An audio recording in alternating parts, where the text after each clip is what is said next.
Hey guys, welcome back to Church Talk. I'm Tim. We got Pastor Johnny, Pastor Marquiel, and Pastor Adam. And today's topic, we're talking about God's wisdom versus man's wisdom. Um, which one of y'all want to start us out? I guess I will. We brought up this topic thinking, about just the difference between God's wisdom and man's wisdom, which I got Keegan right here. Hey, buddy. Hey, Keegan. Hey, we're recording. My kids were asking earlier, hey, can I get in there? I said no. Go to mama. Go to mama. Was that Pikachu? Start. He loves Pokemon. So we got God's wisdom versus man's wisdom. And we were looking in 1 Corinthians chapter 1 or chapter 2, just about Paul bringing that up, that, we need to lean more on God's wisdom than man's wisdom, and not concern ourselves with man's thoughts, because who knows a man's thoughts? He goes on to verse 10. It says, "These things God has revealed to us through the Spirit, for the Spirit searches everything, even the depths of God. For who knows a person's thoughts except the spirit of that person which is in him? So also no one comprehends the thoughts of God except the Spirit of God." And so it just says that our thoughts and God's thoughts are completely different, Yeah. and that Absolutely. we should be searching out God's thoughts over any other man's thoughts. So many times we put our faith in Jensen Franklin, or in Francis Chan, or Brian Houston, whoever the big person is at the moment. Even sometimes people put so much faith in pastor, at church.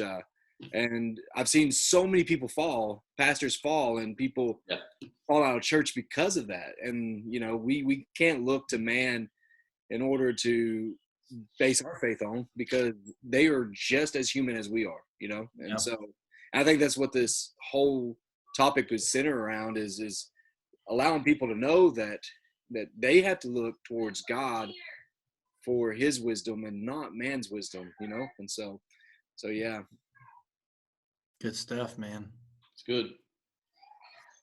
I think, I was just thinking about that a lot, of how the opinions of people are so, you don't know what you're going to get every single day with people. Yeah. And I feel like people's opinions are so stirred.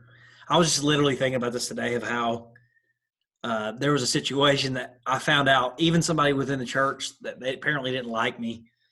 And I'm not saying that I'm saying that because I think it's funny, because it's like the opinion of people always change. And if I was really worried about what they think, it really will keep me unfocused on really what God thinks, obviously, right? And I think that happens in the church world a lot. Is it doesn't even matter what's going on in the four walls. Like, for some people, like it's about the programming. It's about who you saw, checking the box, doing a lot of things. And it's just, I don't know, it's just this messed up of it's just a culture. I don't know. Hopefully you guys understand what I'm saying here, is that, if the Spirit of the Lord is not in something, it is going to be fabricated every time. It's not going to make sense. It's not going to be wisdom. So why should we allow our identity or our circumstance be, or any criticism or anything negative, be the defining point for our lives, when people are really flawed? And we know that the Lord's not flawed, obviously, but how many times, I even heard a pastor say this one time, it says, people false prophesied all the time. Well, in the Old Testament, if you were a false prophet, you got stoned, right? Well, there's people that miss the mark every single day. I'm talking about pastors. I'm talking about people that are supposed to be leaders in the church, deacons, elders, whatever, prophetic people. They miss it on the daily, but it's not about missing. But the fact of it is people miss it. Mm-hmm. And even though they deserve grace, just like me and you, right? I don't think all four of us have probably acted the way we should have acted in ministry, maybe one time in our life, right? Or maybe we didn't act right at home, or maybe we didn't act in our services right. But we're flawed like other people, right? we deserve the same grace and the same mercy because we're going to miss it. But again, what's that one verse that says you should discern all spirits? You should discern all things. Well, that to include is other people, man. You need to discern what people are saying and don't let the words of others dictate your life, dictate what you believe, dictate your theology. I mean, that's something we've talked about a lot lately. I know me and Adam's talked about it just through some of the circles we run with, of just how many things we've heard growing up was really just man's wisdom. And you just took it and you ran with it. So then again, your God becomes the opinions of people. And I think that was what I was trying to pretty much say in 10 minutes right there, that we can't be reliant on what people are saying about us and to us. And I think that's what Paul was even saying in the first bit of 1 Corinthians 2 there is, guys, I don't have it all together. I didn't speak with elegance. But if I was doing that, I would be really doing it for you because I care about the way I sound. I care about what I'm presenting to you. But really what he's saying is all I know is Jesus, and that's what I'm going to preach, and that's all that matters, and that's what carries the power. Not trying to woo you guys. So I know I just ran pretty far with that, but I think that's kind of my thing. What I got out of it is man, let's not build our foundation. That's a word I've been using. Let's not build our foundation on the opinions of people, because it is so wrong so many times. And the enemy's going to use people, but you know what? God's going to use people too, to shape us, to form us, to get us into his wisdom, right? Not man's wisdom. So that's kind of my take on it. I agree. And I kind of want to echo a little bit of that. When we look at the difference of God's wisdom and man's wisdom, where's the line? Because so much of our wisdom comes from God. But when you read in Proverbs, which honestly that talks so much about wisdom, actually says that the fear of the Lord is the beginning of knowledge, but fools despise wisdom and instruction. And what you were talking about, what you and I have talked about a little bit. How many people do you know that they're wise in their own eyes, but when somebody tries to instruct them or maybe gives a different opinion than what they have, man, they freak out, or that they question your faith because they're unwilling to listen to anything else.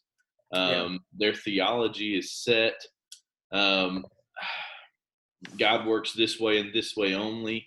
And I feel like we see a lot of that. Another thing I want to look at is it's Proverbs 3:7. Says, "Be not wise in your own eyes. Fear the Lord, depart from evil." And then 4:7 also, it says, "Wisdom is the principal thing. Therefore, get wisdom, and with all thy getting, get understanding." So I feel like God wants us to have wisdom and wants us to have understanding, but I believe it's not a plateau that you get. It's not you go to wisdom and you stay there. I feel like it's ever growing. I feel like it's ever developing, and I feel like that's godly wisdom, is to keep growing. Now there are fundamental truths that we adhere to. I think will never change. But I feel like our theology, our understanding, everything has got to continue to blossom. Otherwise, we kind of get left behind. That's not talking about culture. I feel like we kind of get in the Pharisee and Sadducee mindset if we do that. We talked about this a little bit this morning. The Pharisees and Sadducees, the scribes, they were very smart. They were brilliant people. But the Sadducees, they believed that only the law of Moses, the first 5 books, the Genesis, Exodus, Leviticus, Numbers, and Deuteronomy, that was all, that God stopped talking when Moses died. And the Pharisees thought they were so much more enlightened. They were so much more in tune with God. They were so much more wise because they believed the rest of the Old Testament, the rest of the Torah. But then, so they consider themselves wise in their own eyes. And when Jesus shows up, they don't accept it because it doesn't fit into the mold that they try to make. It fit they're small-minded, not narrow-minded. I believe, narrow is the way. I believe we're supposed to have a fairly narrow mind, but we can't be small-minded. You know, Isaiah, you know, he talks about I'm doing a new thing.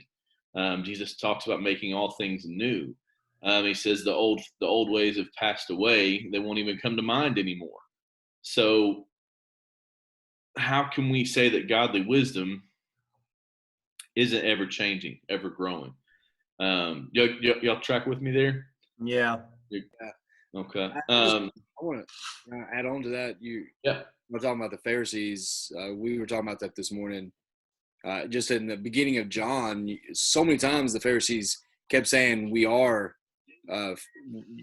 do, our Father is God, you know, and Jesus kept saying, well, if he was truly your God, then you would accept me, but you're not accepting me. But they were considered the wisest of the wise at the time, you know, Yeah. and they just couldn't wrap their mind around the fact that Jesus has come and their Messiah and their Christ is standing right in front of their face, and they've heard all the prophecies and they know all the prophecies, but they couldn't wrap their minds around it because they didn't want to continue to grow, like you were talking about. Yeah. Like they hit this plateau and they thought that they were just there, and they didn't want to jump up even higher. And I think that's where we have to make sure ourselves, we have to be willing to continue to grow in wisdom. So Yeah. Absolutely. You know, So, I'll interject here for a second. I was just thinking of a verse, 2 Corinthians 4:4, which is funny because we're in Corinthians, but you're talking about like where's the line? I think that's what you led off with, Adam. And you talking about. Let me read this verse. It says, I'll just read New Living Translation because that's what I got popped up here. But it says, Satan, who is the god of this world, has blinded the minds of those who don't believe. They are unable to see the glorious light of the good news. They don't understand this message about the glory of Christ, who is the exact likeness of God. So what I think is anytime you let the enemy have a foothold in your life, right? How did the enemy get thrown out of heaven? He got thrown out of because of pride, right? mm-hmm. Like he wanted to be like the Lord, and he had a lot of pride, and he was very proud of himself. And I feel like that's what happens with some religious people or people in general, is they allow the enemy to come in and blind them to the truth, which is Jesus. Now, I don't want to take anything out of context. I know this is talking about like unbelievers and stuff, but I feel like that's just how the enemy works, right? Like he gets you offended or he gets you whatever, but he blinds you to what truth really is. Because how is it that people that know the word, which is the Pharisees, right? They knew the word, they knew what was prophesied, they knew all this stuff. But the moment a man that comes in doing miracles, they call him a sorcerer, and he's wicked and he does all this crap. You got a devil. Yeah. He's a devil. It's because their own pride blinded them to truly godly wisdom. That they were so, like, I think it was you were saying, it was just like they're so prideful and so full of themselves, they cannot see what God's trying to do through them, like through Jesus, right? Through the thing. So there's a huge line, man. When we give the enemy a foothold in our lives, you will stop growing as an individual. And I think what's crazy is I think people that have been in the faith, or even pastors and stuff, if you're not careful and you allow the enemy to take a foothold in your life, you don't need anybody else speaking into you, which is dangerous, right? Like you need people that are pouring into you, but why is it we only want people pouring into us on our terms? Yeah. So I think what you said, Adam, I think wisdom just continuously, you grow with it, right? Like it just continues to grow, and you got to seek after it and not let the enemy have a foothold. Yeah. See, I believe that wisdom and understanding go hand in hand, because wisdom can be restraint, not just understanding the things of God, but also, making a wise decision. I believe that wisdom without understanding is, I won't say it's useless, but I feel like they're hand in hand with each other, Absolutely. They benefit each other. And what is wisdom? I mean, wisdom is, taking and using the knowledge the right way. Yeah. And you do have an understanding. Hey, I understand if I do this is what's going to happen. And that's where you make wise choices or poor choices, And so, yeah. You know, Yeah. something I always pray over myself. I don't know if you guys, like, if there's probably a lot of us have this, we have a prayer we always say, or the same language you use. I've always said, God, give me wisdom and knowledge. Because I think that's what you were saying, is understanding is another word saying knowledge, right? Like, God, give me wisdom and knowledge. Give me the ability to know, right? But God, give me the ability to discern. Give me the ability to say, you know what? Because I think what happens is there's no clear cut. It's like being a parent. You've grown up your whole life being parented, right? But then the Yeah. moment you have to start parenting, you're sitting there going, gosh, what happened? I know what my dad did, but that may not necessarily work in this situation. Right. You know, you have the knowledge of how you were raised, but you need the wisdom to make the right decision, because that circumstance is not probably going to be the same one that you were in. I mean, a little bit, right? I mean, but I've always said, Lord, give me wisdom and give me knowledge. And isn't that what Solomon prayed? Yeah. He said, you know, God, I just want the wisdom and knowledge, right? To Yeah. know how to build your kingdom instead of giving me everything else. And the Lord said, well, because you asked for that, I'm going to even give you more. Yeah. So something I think is key there too. I know, Tim, it's your turn. But Yeah, something Tim's talked too much, so he's cut off. I'm just kidding. talker. I feel like people use the term godly wisdom as an excuse to be lazy. To where, like, oh, we lost Marquiel. I'm here. No, he's Okay. here. He's just muted. Oh, okay. That's I good. heard the screaming kids earlier. Yeah. It was awesome. But yeah, we use the term godly wisdom or God's wisdom over man's wisdom to be lazy and not enrich ourselves. You know, because I feel like part of the wisdom God gives us is to study. You know, just because He gives us wisdom, you know, it's also the wisdom to make wise choices. You know, because we're constantly putting things in our mind. You know, God puts wisdom. If we ask God for wisdom, I believe it. I can't remember which letter it is Paul's writing, but he's saying, hey, if any of you lack, you should ask for wisdom, which I think is key. But I feel like we ask for wisdom, then go and cram a bunch of other crap in there. You know, if we ask God for wisdom, we should operate in wisdom and get in the Word. We should operate in wisdom and study. You know, become a student of whatever we do. Yeah. That's operating in godly wisdom. You know, a lot of people just expect things just to be. They get a basic elementary understanding of the Word and then cut it off there, and they're like, okay, God will reveal anything else, when He's given you the tools to seek wisdom, Yeah. you know, and seek understanding. Amen. I think what Johnny was saying a second ago about we all have a prayer that we normally say, not like it's repetition, but it just something that you pray about. And wisdom is one of the things that I pray about also quite a bit.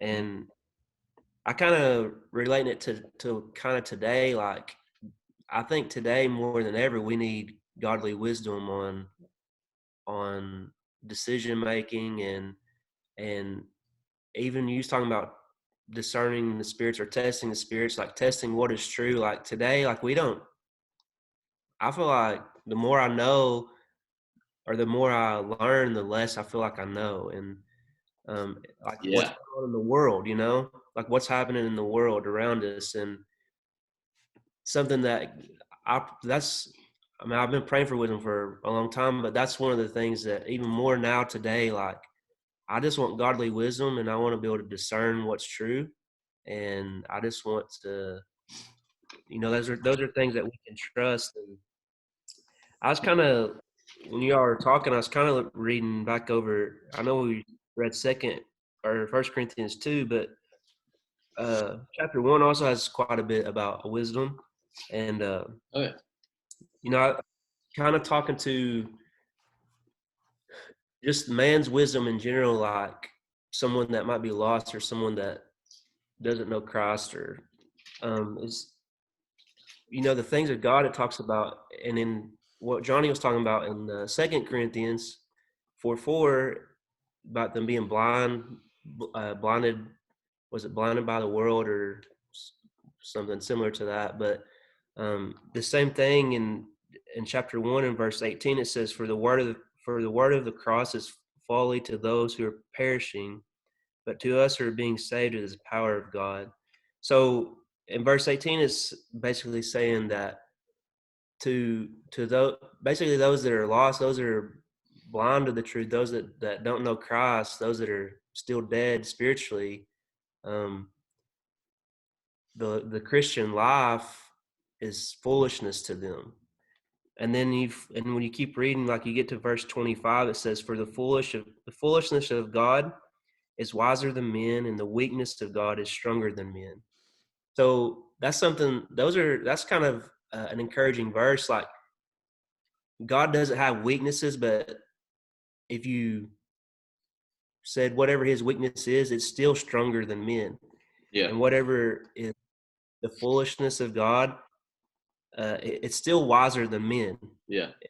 And I think sometimes Marco is kind of touching on it a little bit at the beginning, and I guess all of you have, but in chapter 2, that first verse, I like talking about this, especially with kind of who our church goes after.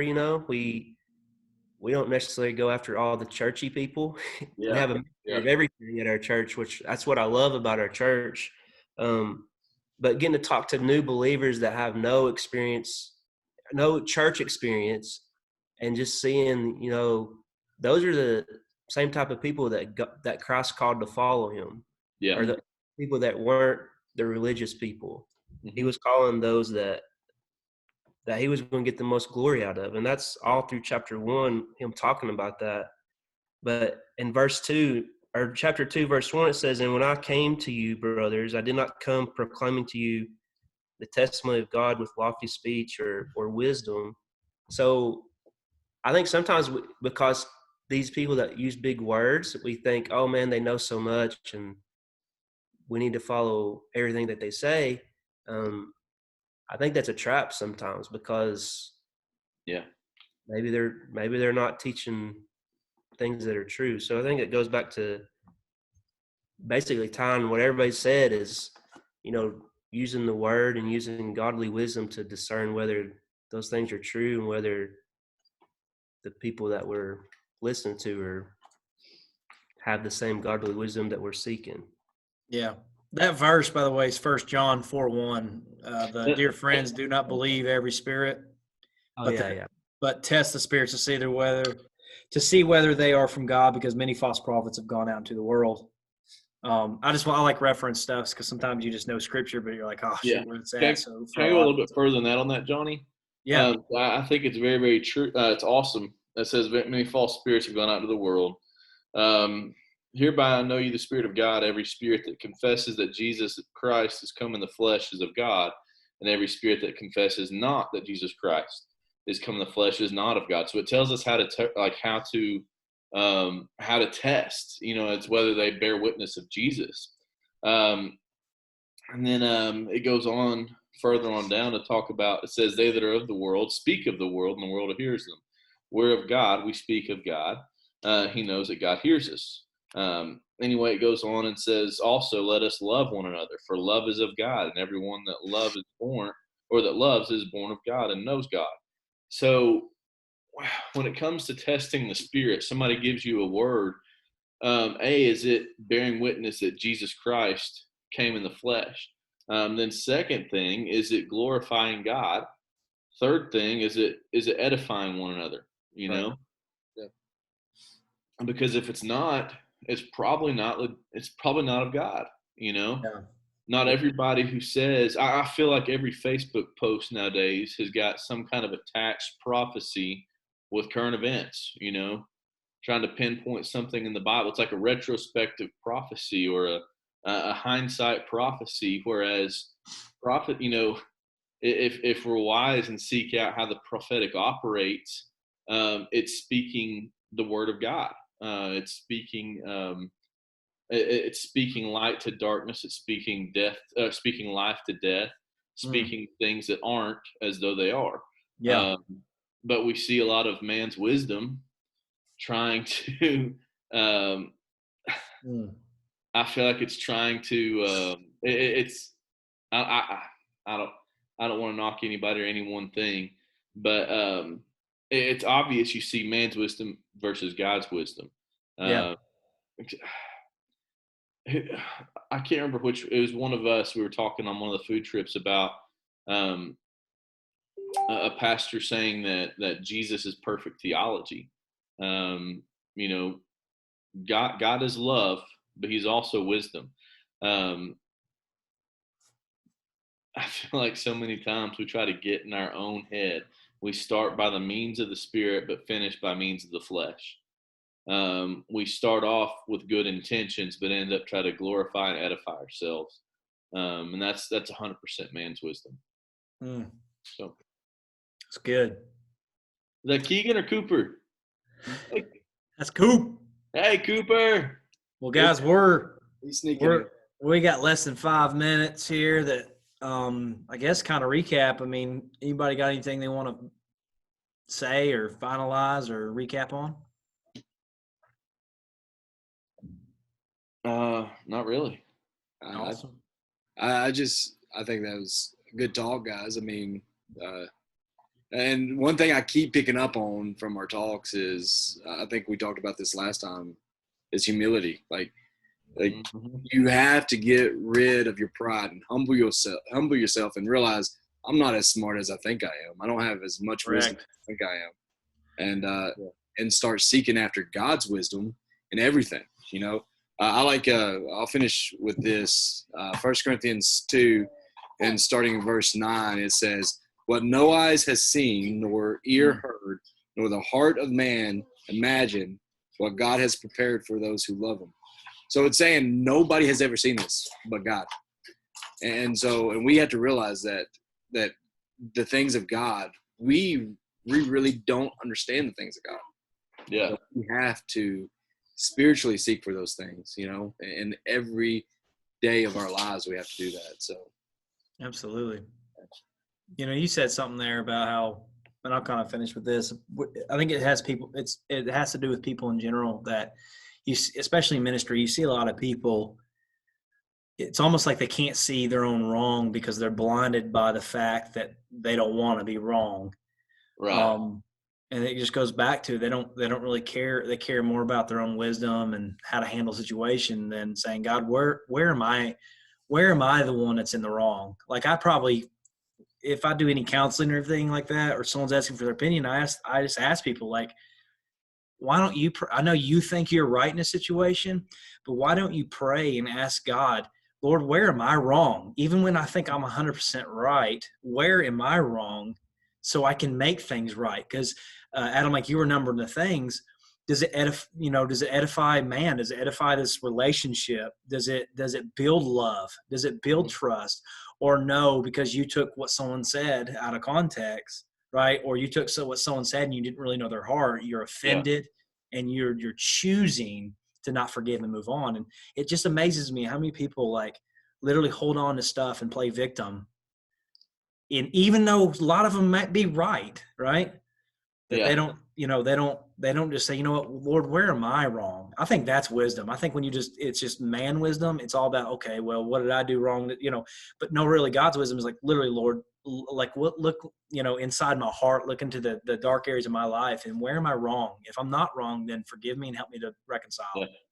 So something I want to leave with, last thing I'll say, how much time we got? Like 30 seconds? Got a minute, 30 seconds. All right. Well, it's Proverbs 1:7. We already talked about it, but it's the fear of the Lord is the beginning of knowledge, but fools despise wisdom and instruction. And so if we treat our wisdom like it's in reverence and in fear to the Lord, then we should abstain. Like, we should seek correction. We should seek counsel, and we should seek guidance. And honestly, a person who refuses those things, and it gives you a label of a fool. Everybody has to grow. I have to grow. But that's something I try to do with people that I want to pour into me. Is I ask, how would you correct me? How can I improve? I feel like that is so crucial. As leaders, as believers, as pastors, anything, we have to be open to correction. Amen. We should honestly seek it. Amen. Uh-oh. He's stuck. All right, y'all. Well, 30 seconds, I Tim. think our time's Yeah, I was gonna say I think our time's running out, so we'll just wrap it up. If you guys have any topics you'd like us to discuss, you can leave it in the comments. And we love you guys. We'll miss seeing you all in person. Hopefully soon we'll be back. And yeah, that's it. Awesome. See you guys. You got